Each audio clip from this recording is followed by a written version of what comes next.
Bom dia, damas, bom dia, cavalheiros.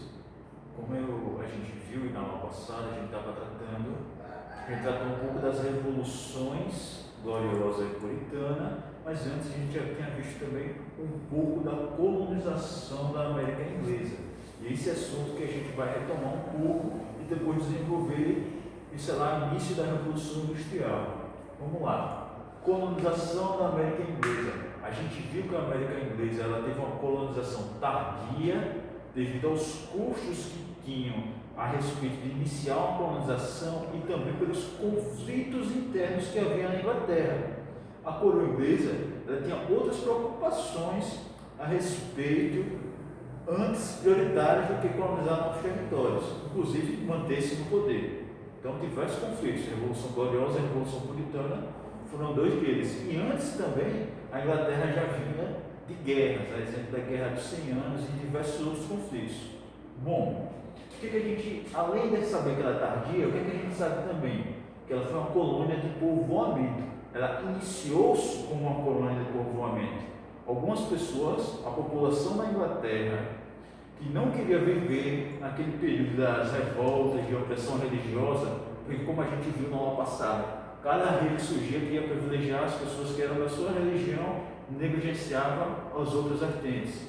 Então, algumas pessoas migraram para os Estados Unidos, o que eles chamaram de Nova Inglaterra, e fundaram suas colônias, suas aldeias, para viver nos Estados Unidos. Essa situação de povoamento é totalmente diferente da América Espanhola e da América Portuguesa, que eles tinham um interesse econômico ao colonizar, chegar, retirar matérias-primas e enriquecer a metrópole, o reino. Aqui, nesse caso, não. Ela foi iniciada não pela coroa, mas pela própria população da Inglaterra que queria viver nesse novo território. Bom, a colonização dos Estados Unidos teve perspectivas diferentes. Ela iniciou com o norte, a partir dessa perspectiva de povoamento. Depois veio a migração do sul, que já tinha terras mais férteis e um interesse maior aplicado na coroa com a criação de mecanismos de grandes plantações, que é chamado de plantation, que é a criação de monocultura. Por exemplo, como a gente vê aqui em Alagoas, à nossa volta, a gente vê muitas plantações, muitos canaviais. A gente não vê uma plantação diversificada, a gente vê uma plantação para atender uma demanda econômica, no caso a produção de álcool e açúcar. Mas aqui, o que eles tinham interesse era a plantação de batatas, mas principalmente de algodão. Mais tarde a gente vai entender por que é tão importante produzir algodão. Bom, iniciou-se com o norte, depois veio a plantação do sul, colonização do sul, e essas pessoas os povoamentos começaram a crescer ao ponto de se encontrarem. Houve essa migração interna dentro dos Estados Unidos que formou a colonização do centro. Esse centro foi um polo de intercâmbio entre o norte e o sul, um ponto de trocas comerciais. Outra perspectiva é que, para o sul, como eles tinham essa perspectiva da plantação para fins de exportação, para fins comerciais, eles tinham uma demanda de escravos, de mão de obra que foi atendida através dos escravos, muito grande. Isso fez com que tanto o norte quanto o sul lidassem de maneiras diferentes com a escravidão. E quando chegar, posteriormente, a uma guerra interna nos Estados Unidos, isso vai ser uma questão central. Os escravos no sul, eles sofreram muito mais que no norte. Bom, o que é que eu quero que vocês lembrem a respeito da colonização da América Inglesa? Ela foi tardia, devido às questões internas da Inglaterra.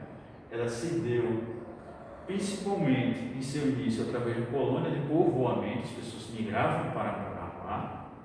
Posteriormente, houve uma exploração comercial dos territórios férteis do sul para atender às demandas econômicas inglesas. E por último, houve a colonização do centro, que teve uma migração interna já em solo americano, no solo da América Inglesa, entre o norte e o sul. E esse centro foi de grande importância para essas trocas comerciais e o sentido de unificação desse território. Bom, isso é o que eu quero que vocês lembrem a respeito de colonização da América. Foi tardia, foi de povoamento, se deu de 3 maneiras diferentes. Primeiro de povoamento, depois com a perspectiva econômica da exportação de algodão e depois a unificação desse território através das migrações do povo do norte e do sul, criando uma unificação no centro, formando um bloco só, certo? Posteriormente a gente vai ver que essa migração, a princípio na costa leste dos Estados Unidos, teve aquele movimento para o oeste, que gerou aquele símbolo de fora-oeste, e vamos migrar, conquistar todo o território. Bom, mas de início, essa colonização foi só na margem atlântica da América do Norte. E é essa parte que eu quero que vocês gravem agora. Bom, um pouco depois dessa perspectiva, dessa colonização da América Inglesa, muitas transformações estavam acontecendo na Inglaterra. Muitas. É agora que a gente vai estudar. Revolução Industrial. Primeiro, o que a gente está falando? A gente está falando em 1760. Quando a gente pesquisa na internet sobre a Revolução Industrial, a gente vai ver diversas revoluções industriais. A Revolução Industrial do combustível fóssil, a Revolução Industrial da digitalização, etc, etc, etc. Bom, o que nos interessa agora é a primeira Revolução Industrial, 1760. Motivos que levaram a essa Revolução Industrial foram diversos. Por exemplo, a Inglaterra tinha matéria-prima, recursos minerais, tanto de carvão quanto de ferro, o que possibilitava a construção de máquinas. Quando eles desenvolveram essas máquinas, eles tinham os recursos para produzi-las. Outra questão importante foi o liberalismo, tanto político quanto econômico. Como a gente viu, a Revolução Gloriosa e a Revolução Puritana, ela culminou em uma monarquia parlamentarista. Ou seja, existia a figura de poder do rei, mas esse poder do rei estava limitado pelo parlamento. Ou seja, existiam diversas pessoas que tinham autonomia para fazer seus investimentos como quisessem. Nesse sentido, possibilitou uma diversidade de investimentos, e os que frutificaram, os que deram certo, foram os que produziram os inventos tecnológicos que geraram a Revolução Industrial. Ou seja, tanto político quanto econômico. O liberalismo econômico, houve essa diversidade de investimentos. E como foi que eles conseguiram essa perspectiva de ter esse dinheiro para investir? Porque se você quer investir em algo que não necessariamente vai dar certo, algo novo, é preciso que você tenha um capital. Conseguiram esse capital justamente com a exploração da América Inglesa, principalmente o sul, que eram as grandes plantações. Outra perspectiva, o desenvolvimento da Revolução Industrial gerou diversas mudanças na economia da Europa. Por exemplo, se antes o artesão ele era responsável por todo o desenvolvimento do produto, ele ia lá, por exemplo, cortava a madeira, trazia a madeira para a sua marcenaria, lixava a madeira, cortava a madeira, ele montava uma mesa, uma cadeira. Agora não. Agora vai ter uma máquina que vai produzir certas etapas do processo e cada pessoa vai ser responsável por apenas uma etapa do processo. Ou seja, isso é uma coisa chamada de divisão social do trabalho. Bom, o que é que isso vai acontecer? Vai fazer com que algumas pessoas se especializem em uma parte do processo, porém negligenciem outras partes. Mas isso é um processo longo. Então, só quero que vocês tenham uma ideia que essas transformações no regime de trabalho aconteceram a partir da Revolução Industrial. Outra perspectiva, o surgimento das máquinas. Bom, principalmente das máquinas a vapor. O que a gente tem de interessante nisso? Com as máquinas a vapor, aumentou a potência da força de trabalho e também os meios de transferência de mercadoria. Se antes tinha que ser transportado através de carruagens, vários cavalos, por via terrestre ou por via marítima, com o invento da máquina a vapor, começou o trem, as ferrovias. Nisso, grandes distâncias deixaram de ser percorridas a cavalo ou a navio e passaram a ser percorridas através dessa locomotiva a vapor. Isso encurtou as distâncias e possibilitou uma dinâmica comercial muito maior. Então, minha gente, coisas que a gente precisa ter em mente nesse início de estudo sobre a Revolução Industrial.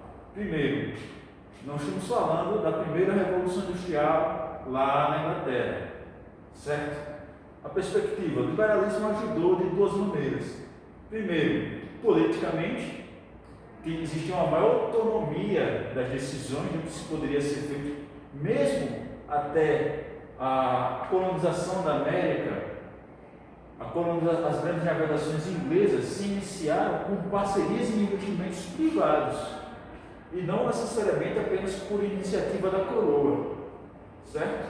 Então, esse poder de investir onde quer e desenvolver politicamente onde deseja, ajudou a fortalecer o liberalismo e a fortalecer a Revolução Industrial. Eles podiam investir em quem eles quisessem. Por exemplo, imagina com um engenheiro, um inventor, ele quer, olha, tem essa ideia aqui para essa máquina, eu acho que vai dar certo, eu acho que vai facilitar. Ele podia ir chegar no rei e apresentar, olha rei, tem essa ideia aqui, vamos investir nela. Se o rei não quisesse, tudo bem. Ele tinha outras pessoas para ele tentar convencer e conseguir os investimentos necessários para a pesquisa dele e para o desenvolvimento daquela máquina, daquele engenho. Outra situação, as reservas minerais da Inglaterra, eles tinham fonte de carvão mineral, eles tinham fonte de ferro para produzir esses inventos. Nesse sentido, todos eles tiveram, quando conseguiram desenvolver suas máquinas, eles tinham os recursos necessários para desenvolver isso. E por último, mas não menos importante, as máquinas a vapor. Quando esse foi o invento da locomotiva a vapor, foi uma revolução das perspectivas de transporte. Porque antes existia a carruagem, existiam as navegações. Agora, com a máquina a vapor, o transporte em terra ficou muito mais fácil, ficou muito mais simples, muito mais rápido. Isso aumentou a dinâmica comercial, aumentou a dinâmica das relações comerciais na Inglaterra. Portanto, o transporte não precisava mais ser de navio de um ponto da Inglaterra a outro. Ele podia cortar a Inglaterra pelo meio através das ferrovias. Isso facilitou muito, não só no transporte, e posteriormente a utilização da máquina a vapor como força mesmo de trabalho. Bom, a princípio é isso que eu quero que vocês gravem, certo? Primeira Revolução Industrial na Inglaterra, a possibilidade de investimentos privados, tanto privados como do Estado. A Inglaterra tinha os recursos minerais necessários para esse desenvolvimento e tinha esse interesse em desenvolver essa perspectiva. E quando esse invento surgiu, ele se lançou a Inglaterra nesse pioneirismo. Tanto foi útil com a máquina a vapor, tanto foi útil como força de trabalho em si e também para o sistema de transporte de mercadorias. Agora você pegava vários vagões, colocava na frente uma locomotiva a vapor e essa mercadoria era transportada muito mais rápido. Para essa aula, é isso que eu quero que vocês gravem. Até mais.